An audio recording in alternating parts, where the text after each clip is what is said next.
anyị nọ na Arochukwu Daily Market na igosi unu otu dị ahịa dị, otu ọ dị onye ọwụna ebe ndị ụmụ nwaanyị na-abịa ere ihe ebe ahụ Daily Market Arochukwu. Dede ndewo. Dede biko anyị bụ ndị Adamazi TV. Anyị bịara ahịa nwa. Bịa hụ na ahịa na-azụ taa na-awụghị ụzọ nkwọ maka anyị nwere anyị nghọta na ahịa na-azụ every 4 days wo Central Market Aro. So anyị asị ka achụtatụ n'oge aha gị ma ị kọwatụkwana na ihe mere ahịa ji zụọ na-azụ taa nwa biko. Ndewo. Ihe mere bụ na Avia na-azụ 4 days nke bụ eziokwu. But abịara mee Avia ya na-azụ ọdịnanya mgbe e mere ya Daily Market. Agụ ma onye ihe chọrọ n'isi ụtụtụ ọ pụta na Avia bịa zụrụ na akwụkwọ nke ebe a na ọchewe mgbe ọ kụrụ ataghị anọ bifo gawa na ama ikpe ga-azụ ihe ndị ọ chọrọ ịzụ. So ọ ya mere o ji na-azụ kwa izu ma izu Sọnde na-azụ. Bete echi wụ Nkwọ wụ Fraịde ọ na-eju eju ma ndị Saba Ọhafịa ma ndị Saba Ụtụtụ ma ụfọdụ na-azakwa Abia ere ihe. Ndewo. So maazị biko laka aga ahịa nwa n'ugwu anyị ma o mere anyị nghọta dat na ịga na Aba aga ahịa arịarịa Aba nọ ugwu na enweghị ihe a na-alak n'ahịa arịarịa Aba. Maazị nchụtatụ ugwu maazị biko n'ahịa Nkwọ ahụ ugwu ụdị Central Market enweghị na alak n'ime ahịa nwa. Ihe dị anyị mkpa na Avia dị ntụtụ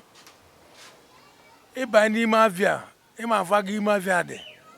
Avia ọ dịghị Avia Aro ekwesịghị ịdị aga Avia akafee na ịdị aga ọ dị ịbanye awụ na mmiri doo ugbu a n'isi ifu geeti ebe anyị inwe mitigi rọba sepas ị na-abanyepụ na Avia itiri shu gị ma petọba bikos dị Avia ọ na-awụ mmiri so ọ dọkwaghị wụrụ enweghị ebe a na-anyụ mamịrị enwekwanụ gị ebe a ma ogwo kpuo mmadụ sị ka ya gaa jee ogwo n'ebe ọ aga enwegbara ọda market nọ na Aba makwa na Ụmụahịa ya na mee onwe m ụfọdụ ma awụ ịbanye na Avia ebe ekechi na isi ekechi tụpụ ya wụrụ nsị mmadụ nyụrụ kechie ka ọtọ nweghị ebe ma ga-eje ogwo ịbakwa nsọ nkọ na ebe mmadụ tukwuru na anyụ mamịrị ma nwaanyị ma nwoke oguzo na anyụ mamịrị n'isi wọl na-awụghị ebe kwesịrị ịnyụ mamịrị. So ụdị ihe ndị agụ adịghị mma na ihe ahụ ebe a na-asụ ihe a na-eri eri n'ọnụ so ya wụrụ aga ọzadịrị. Ndewo. So maazị ị na-eme ka ịghọta ugbu na Umu Aro ma gọọmenti kwesịrị ịbịa elebatụ anya na ahịa nwa mara gị oge azụ emezitụ ahịa aga ọ dị Umu Aro kwesịrị ịbịa lee anya na Avia meziere anyị Avia adịkwanụ mma dịka nke ndị ọdọ n'ihi na Arụwo obodo eji ama atụ anyị batakwa na Avia anyị ya chịkọ ọnụ even aga ọ dị mmiri dowe ugbu a o nwere Avia nke m fụrụ na ihe dịka na Jos odo na ebe ọnwụ mpaghara ebe North ị na-azụ Avia gị mmiri na-edogodi ịma na agakwa na shade by shade nakwa azụ Avia gị ị maka na shade by shade mmiri anaghị ama gị ọrị mgbe ị pụtara n'ezi ebe ya bụrụ moto gị makwa mesin gị ị na-amarazi na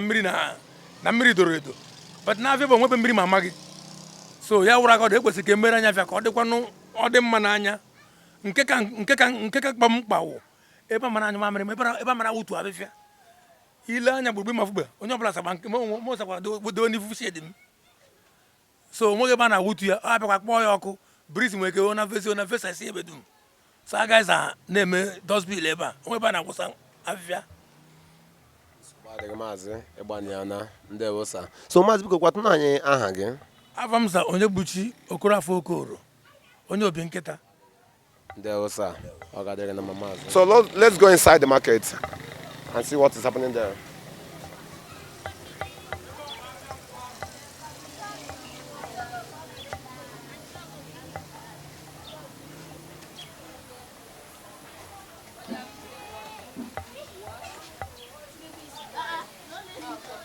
Ihe ndị awụcha anya na-ere n'ahịa Nkwọ but today o Daily Market ahịa Nkwọ na-azụ every 4 days. Taa o Daily Market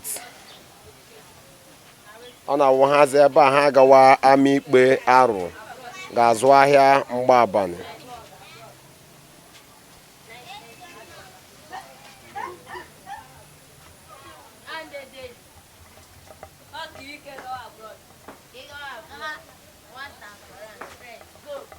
sọ ka ị na-ahụ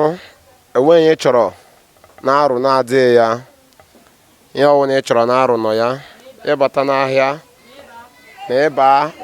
ma ọvọ ma akparata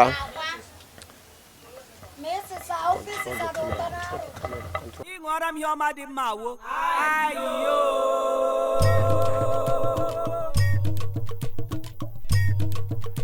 ya lere ihe anyị jiri bịa bojo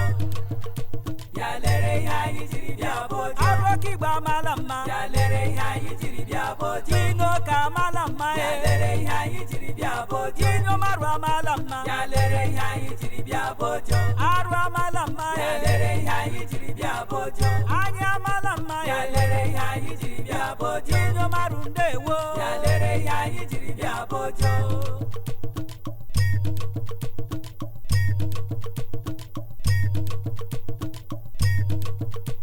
iburu ngwarụ